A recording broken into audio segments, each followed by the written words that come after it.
Peas on Moss is brought to you by Kimberly Schaub, a culinary scientist turned business developer. Over the past 4 years, the audience has downloaded episodes over 40,000 times, and we have 1,500 impressions across the website and a host of social media platforms. Will you consider contributing to the show to help keep it on air? Donations through Patreon help to offset the cost of web hosting, editing, and producing the various Peas on Moss offerings, from podcast episodes to videos, and every little bit helps, from corporate advertisement to sponsored content and private contributions. Reach out to me on peasonmoss.com for details. Welcome to a new episode of the Peas on Moss podcast. I'm your host, Kimberly Schaub, a former research chef product developer working in business development. This podcast is all about the food industry for folks in the industry, and we're bringing you deep dives about food technology in smaller bites. This week's guest is marketing expert Andria Long. She's a repeat speaker at the American Food Innovate Summit, where she and I met 3 years ago. Andria is a leading food and beverage innovation executive who has delivered over $2 billion in revenue growth across 7 Fortune 1000 companies in the intensely competitive CPG space. She has a proven track record of growth in over 60 categories, 20 brands, and at top-tier food companies like Kellogg, Sara Lee, Keebler, M&M Mars, and Johnsonville. Andria has built 2 innovation centers of excellence from scratch and generated over $1 billion in revenue in her roles as Vice President of Innovation and Strategy at Sara Lee and Vice President of Innovation and Consumer Insights at Johnsonville. At Johnsonville, she led operations with a freestanding independent operating unit focused on generating growth and consumer insights. At Sara Lee, she led the entire food and beverage North America retail and food service businesses with a $1 billion growth P&L. Andria shares her validated approach to growth and her wealth of first-hand experience by providing advisory services to companies looking to accelerate growth, serving on boards, and speaking on cutting-edge topics in the industry. So let's get right into this interview with Andria Long.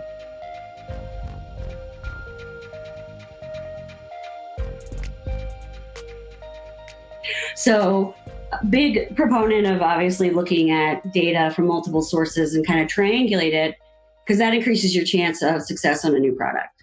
And so one of the products that I launched was Johnsonville Flame Grilled Chicken.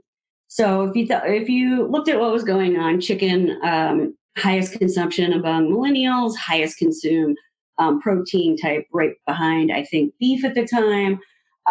Also has a lot of great benefits on health and wellness. And so chicken, though, is not always easy to cook from scratch.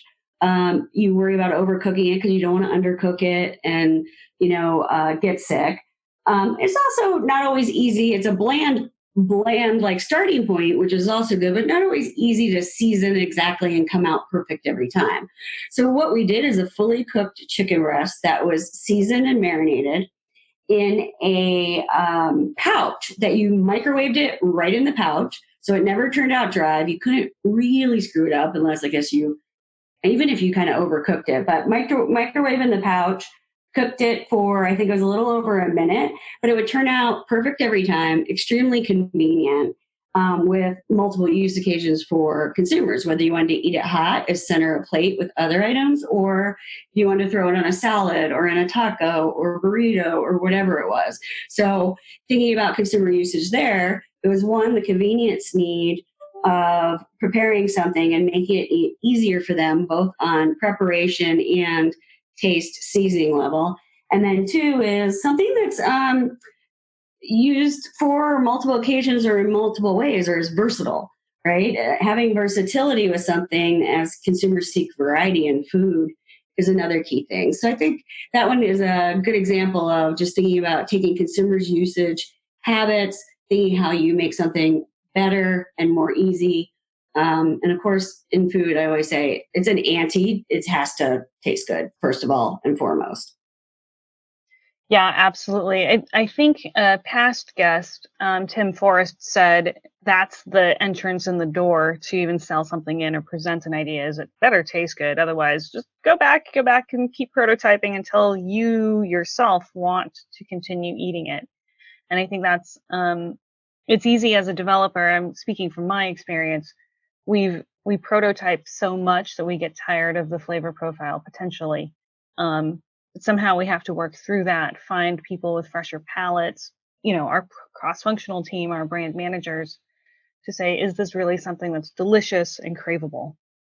Yes, and I love that term. Is it is something that you want to continue to eat, and absolutely believe, like, if it doesn't taste good, don't launch it. You should be embarrassed to bring anything into a buy you wouldn't eat yourself, or people don't in general think tastes good. But when you say something consumers like to continue eating, it reminds me of one of the examples.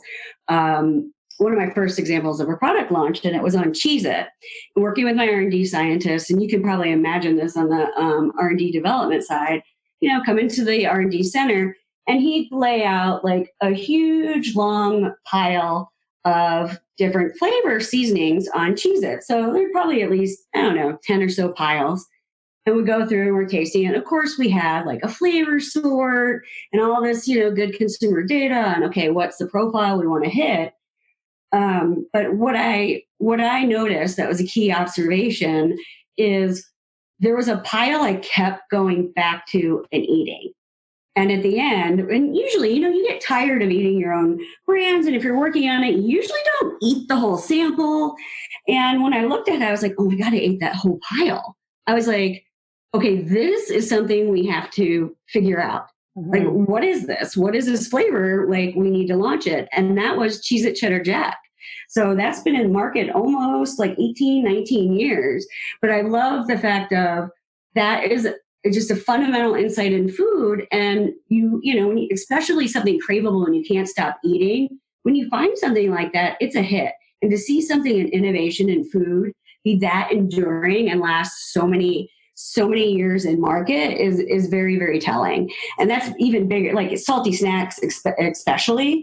But that was one of the cool things. Like, that's when people ask me, one of my favorite launches, just because it was that craveable food. It was like, wait, this is really good. We need to figure out what to do with this. And this is something worthy of introducing to consumers.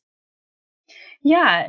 So is that type of formula the unicorn that we should all be aiming for? How typical is a launch of a concept like that A is something that you mindlessly can nosh on, you yourself, who has a lot of expertise in that line, you still found yourself going back to that pile of sampled Cheez-Its. But is that really the goal for every innovation that we do? That's a very, very fair question. And as I look over just the number of food companies and the number of projects that I've worked on, that is the only one I launched from gut instinct and craveability. Mind you, I've worked in, meat categories, baking categories, etc. So salty snacks has sort of a little different of a craveability, right? You think about the potato chip, you can't just eat one. But I think the fundamental is it has to taste good. The craveable continue eating, I think that's very, very hard to achieve. So if I look back over it, like, that was the epitome, like, example of out of all the launches I did, to get that level of craveability is difficult. And and not all things are eaten mindlessly, right? That's more salty snack category. You're not going to overeat probably on chicken, right? Or mindlessly, right?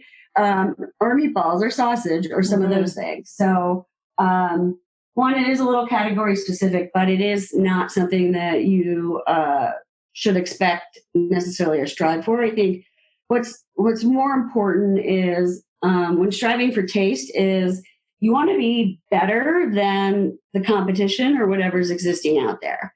Because if consumers aren't telling you better than what's already out there, one, they're not going to buy you, and what's your point of difference?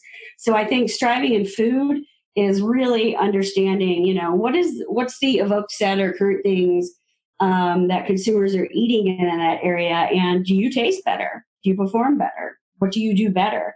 But definitely, you want to taste better, and I think that's a good thing to strive for from a product development standpoint.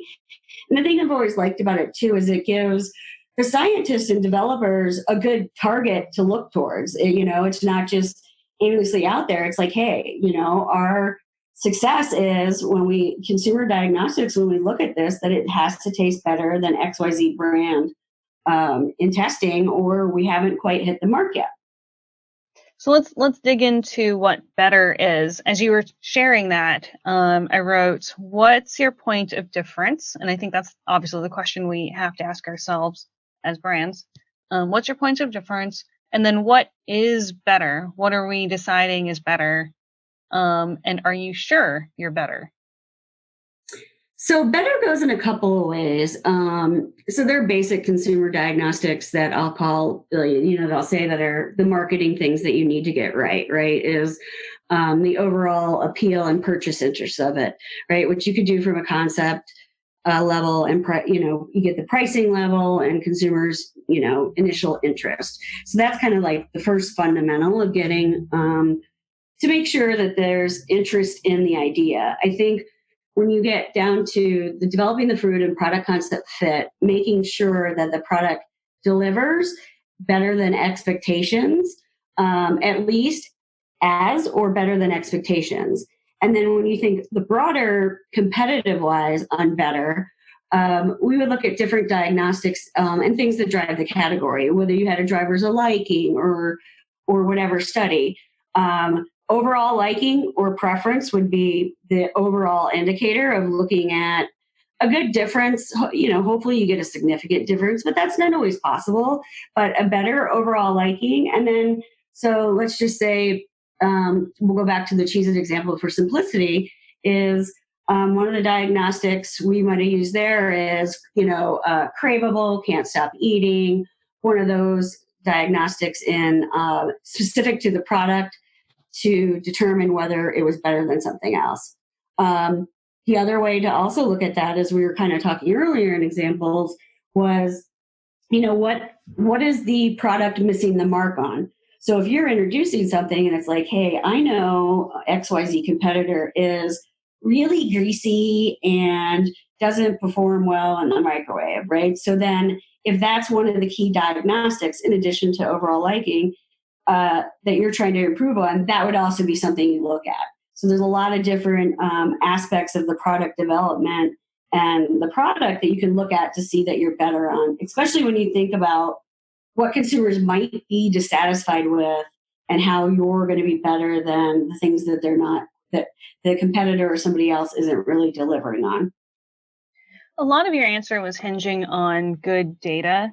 What would you say to the organizations and startups potentially who have really slimmer budgets, who can't necessarily afford to buy the data or pay for the consumer insights? Answer it both, I think, from a product manager's experiences and also as a consultant. How do you address the budget concerns and the attitude that we inherently already know what's better, so don't think that the spend is worth it?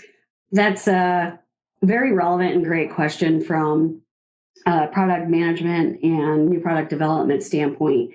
I think one of the things, and I don't remember if I talked about it at the summit, but bar none, the thing that has made me and my team successful in innovation is really understanding consumer and consumer data. And understanding that has been crucial to success. And to your point, so I've worked in companies, everything from $1 billion to 20 billion. So Fortune 500, 100 to 1,000. And so you have different levels of budget. You also have different levels of believability in data and how necessary it is, depending on where the company is. I'll call it in their innovation journey, how far along they are, right? Because a lot of companies start with the customer. So, i.e., the customer would be a retailer, right? So, figuring out and more targeting towards what the customer wants initially versus consumer. And the big thing is to get something lasting on shelf. The consumer needs to like it because at the end of the day, it's their money they're putting out of their pocket to buy it. So, depending on the journey and the adaption of data, it differs. And yeah, it can absolutely be quite expensive. So when I look at my startup clients and looking at smaller companies that don't have those big company budgets, there are still ways to test with consumers, especially with social media and other connection points that you have with the consumer. So, for example, if you are monitoring your social media and what they like on Facebook, Instagram, whatever it is that they're looking at and getting comments, doing quick surveys with consumers that like your product. You have consumer call-in numbers, like if people have called in, looking at that consumer data. If you're doing distribution through like a third party, like an Amazon or somebody like that, you also can see what consumers are writing about it. So one of the things I highly recommend is making sure you have a consumer feedback loop in any way you can when it comes to launching a new product. So you can put the phone number, the website, email, whatever it is, but always have a point for consumers to easily connect with you and share feedback, because that's the best thing ever. And it's free, right? You should already have a website. You're probably on some forms of social media to generate awareness, and making sure there's a consumer feedback loop is key. I think the other thing is, and that gets you your product specific knowledge in a inexpensive way, in an inexpensive way with existing vehicles or existing things you have. You're not trying to create something from scratch to be able to get research or expensive research by any means. I think one of the other key things is there is so much free data out there that you have to know where it is, right? So having come from the industry, I know what the reputable resources are and what we use, but a lot of companies show their thought leadership through free publications. And I got to say, right now, it's at the biggest peak I've ever seen it, because a lot of these data providers during COVID are providing it all for free. And what a great way to just get immersed in the industry, in the consumer trends, etc. But there's definitely multiple sources out there that absolutely show their thought leadership through providing free data that the smaller companies have to take advantage of. And again, it's a little tougher because, like, if you haven't grown up in CPG food or in a big company, you may not know what those are, especially if you didn't come from a food background. But that is excellent data to give you your sort of macro understanding of what's going on, flavor trends, whatever it is, to know on a starting point level and a bigger level on what consumers are thinking about. Is that something that your consulting company does, is kind of help your clients get pointed in the right direction, obviously share the experiences that you have? Um, so for someone who does have a tight budget, but does really feel that what you're sharing is resonating with them, and they want to do as much, I guess, guerrilla marketing or shoestring budgeting as they can, but where could you and kind of Andrea Long um, help point tighter budget businesses in the right direction? So, absolutely. So, knowing all those resources and being tapped into them and connected. So, one of the things I make sure I do, and I love consumer trends and kind of consumer trend and innovation geek. So, I actually enjoy reading all of the summary slides, webinars, like different decks from different industry things. PowerPoint is obviously easier than big long articles, but one of the things I do is just make sure I'm on top of what the latest and greatest industry trends are. So most people, even in a bigger company, you don't have the time to be connected at all those points. You may not have the time to get out and go attend a 2-day conference when you're running a day-to-day business, especially in a smaller company. So having that knowledge, being able to sort of cultivate it and curate it for small businesses and just kind of, give them the answers, show them the data, bring them along, but pointing them in the right direction of all the resources and curating it again to what they need is key, because you don't have time to look through that. You don't know what all those are. I keep a list of all that stuff, but staying tapped in is a very quick, easy way for me to help guide a company based on my industry knowledge and pointing them to the right direction. And that's a good, quick and easy way. And, other than my fees, free way to really know what is going on real time in the industry.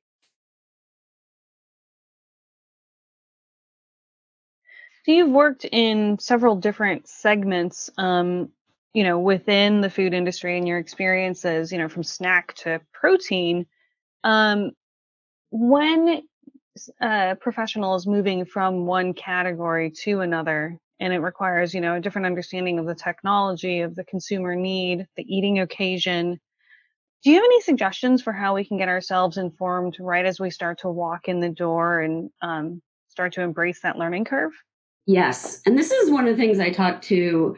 I love coaching, recent college grads or MBAs on how to prepare for an interview. So this also fits with how to go in without a steep learning curve into a new company. So one of the biggest things I say is get out and get in a grocery store and look at what you should do this for an interview too, right? To prepare yourself, especially going into any CPG or food company, is go look at that aisle and look at what the competition is on the shelf and understand the competitive set, understand the price point, understand, the front of pack labeling. What are the benefits that they're talking about? How are they talking to the consumer? Does it stand out on shelf when you just sit there and you stare at it? How does it look? Does it pop out? Does the communication make sense to you? And understanding those other brands in that Evoke set. Flip it over from a science standpoint. Look at the ingredients. Are there some ingredients in there that aren't really clean label, or that there's been technology that's improved that it's a much better ingredient that performs better or offers enhanced performance? It could be from a product standpoint and or packaging innovation, right? On, wow, this could perform better in the microwave if they wrapped it in a plastic outer wrap or whatever it is. So looking at that competitive set and really understanding what is going on and learning that before you walk in the door. You can learn a ton just from getting in stores. And I also recommend you get in not just grocery, but like Target or Mass or Club, like a Costco and a Target, Walmart, and you get into different channels and understand some of the offerings and differences in those channels, and take a hard look at the products. The other thing, taste them. It's food, right? You don't want to walk in day one and you're like, I've never tasted any of the products. It's like, come on, buy them, put them in the cart, taste them, taste the competitors. Then you can talk intelligently about, oh yeah, when I tasted, this product versus that product, I really thought we had a leg up here or we have an advantage there. So especially in food where you can eat at low price points, we're not asking you to go out and buy a car, right? It's groceries, is tasting the product. I think once you get in, there's a lot of history or background research or things that have been done. And one of the things I would always take the time to, and I would make sure to even do this on my own time, is read the research. And it can be laborious, but I found when I would go back and read the major bodies of studies that a company had done, whether it was a habits and practices or, a smaller company that you just went out and you did a CLT or central location test, or you sampled some product, or you did some research or asked some questions online, or you have your consumer feedback reports. Going through and understanding that consumer perspective and reading it to get up to speed is huge to be able to offer value and decrease your sort of learning curve if you just take the time to go back and read the most important bodies of research. And that's one of the things you can ask when you get in.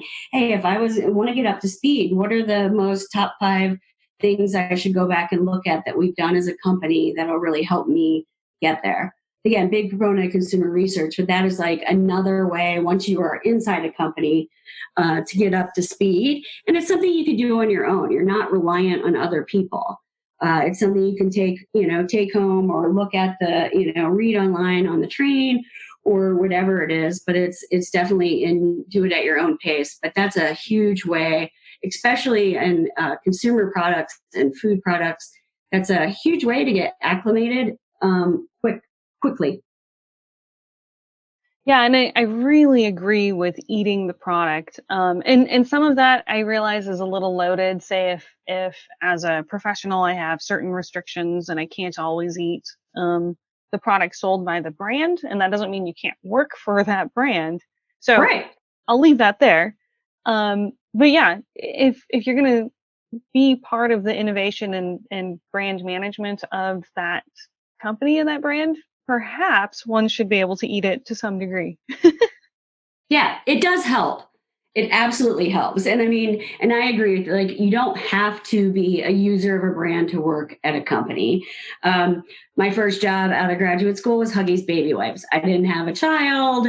Like this, I had no experience with that, but you can learn, get up to speed, look at the competitor, touch, feel the product, pour some water on it, and understand it.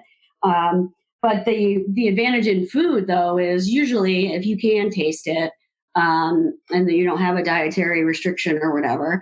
Um, there are ways to look, also just look at the attributes of the competitive set and understand a lot about it. I've worked in coffee and I don't drink coffee. Mhm. And like I can't stand the taste of coffee, but I would listen to the conversations on it, watch that, look at the tasting stuff, the smells, and you can still do a lot even if you are not a consumer of a particular segment or product.